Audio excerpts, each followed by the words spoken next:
Hello, I am Banke Owupetu, also known as Banke the author. I was super duper excited because I thought I was going to be going live on YouTube as we discuss on my email list. Shout out to Bonk Block if you would like to join Bonk Block and get messages, heartfelt, soulful, funny, honest, spirit-led messages straight to your inbox. You want to go to bonketheauthor.com, scroll all the way to the bottom and hit subscribe. And as you are scrolling, you will have plenty of opportunities to buy your limited edition copy of New Black and or read it for free.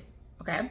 But what I did not know, unbeknownst to me, is before you can do your first YouTube live, there's like a 24-hour waiting period. I guess it's like buying a gun or getting an abortion. They want to make sure that you are sure. So in lieu of going live, I'm going to read today's blog and then I will give my reflections afterwards. So as I said, these messages go straight to hundreds of subscribers' inbox across the globe, and it allows me to be my most vulnerable, honest self. And so we are taking it way back into time, into 2017, October 2017, which was when I first moved to Houston.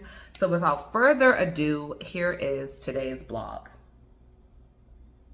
I've been living in Houston for the last few weeks. Let me see if I can move the ring light so I can read and you can see me at the same time. Okay, let me take a sip of my tea too, and then we'll start over.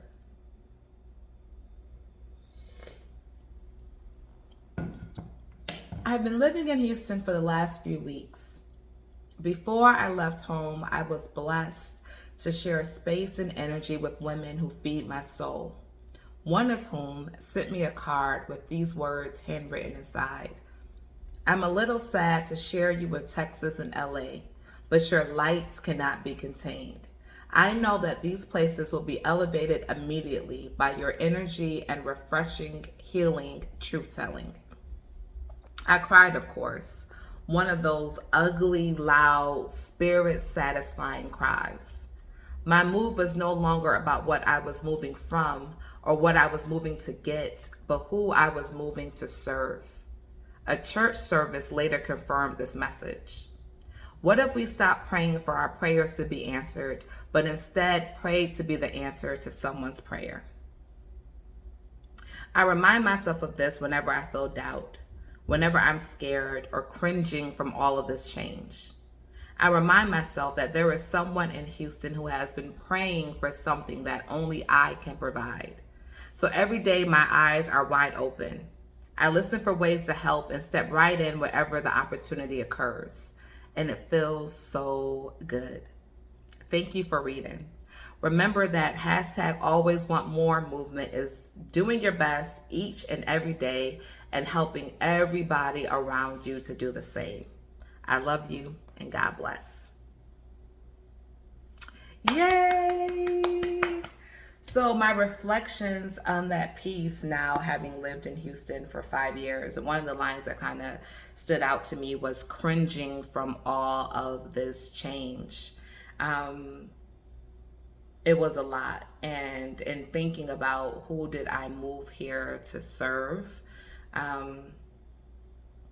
I have served students here. I have served students in suburban and urban districts. I had never worked in a suburban district before, as I'm looking at this card that some of my 8th grade students in Sci-Fair gave me.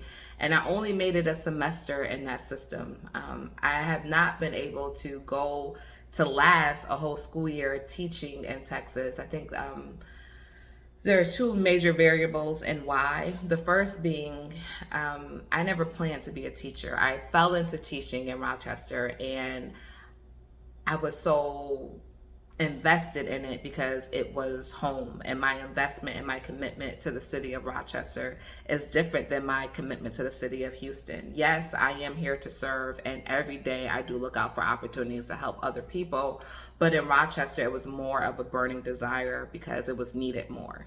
When you have a city like Houston where people just have more resources and more access to things, to even know what's possible to them, it doesn't fuel me as much. And then two, this New York is a union state.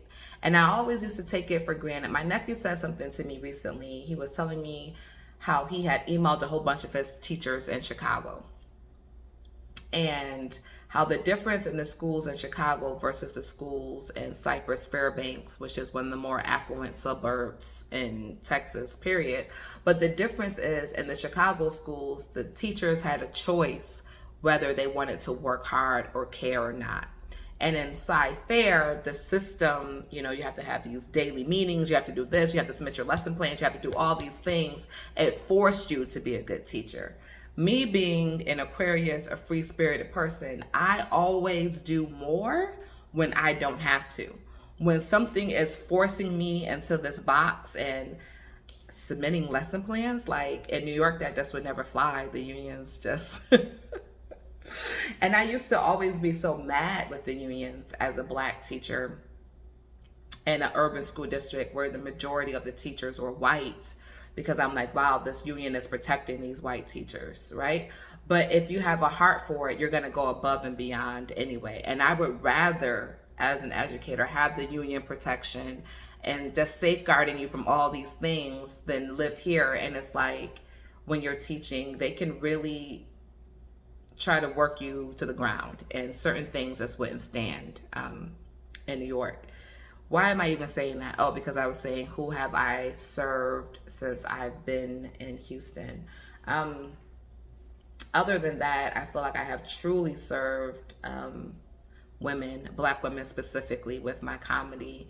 And not even just my comedy, with my stage presence. I like to believe, and I could tell from the energy I get and from the messages I receive from people who follow me on social media or who get my emails, when you see me, you see you. You see all that is possible. And I really like to perform as a mirror. The other day, my neighbor, I had this adorable neighbor who lives downstairs, and she's from California, and you could tell this is her first apartment. Like, I was here when she moved in, and her parents are with her, and gave her a little housewarming gift. And so the other day, I like to write my morning pages and read the Bible, like, on my balcony. So the other day, I was out there, like, super early in the morning, and she was like, oh my God, Buggy! And she had saw a mouse, and she was so scared. And it just had like a flashback to my first apartment in Rochester. The first time I ever encountered a mouse, like, I ran out. I think I left my phone, and so this is something that's so small, but to be able to calm her down, to comfort her, let her know she's not crazy, call the maintenance people, they'll handle it. Like, I was able to serve her, right? And so each and every day we do get opportunities to serve other people and to look out for other people. Yeah. And that's, God answers our prayers through people.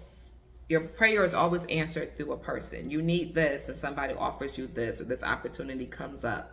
Like, that's just what happens. And so we are people's answered prayer as well. I think about the comics I have booked and have paid way more than that's kind of like, market value. I think about my administrative assistant and the things that we've been able to do together. Yeah, and I like just looking for ways to serve others as opposed to looking for what I can get, because it's way less stressful and it's way more fruitful, because God blesses us for being a blessing. All right, that is today's YouTube. I am doing these every day for the next 30 days. Hopefully I will be able to go live tomorrow at 6 p.m. as promised, but I'm gonna go ahead and upload this now. I love you all. God bless.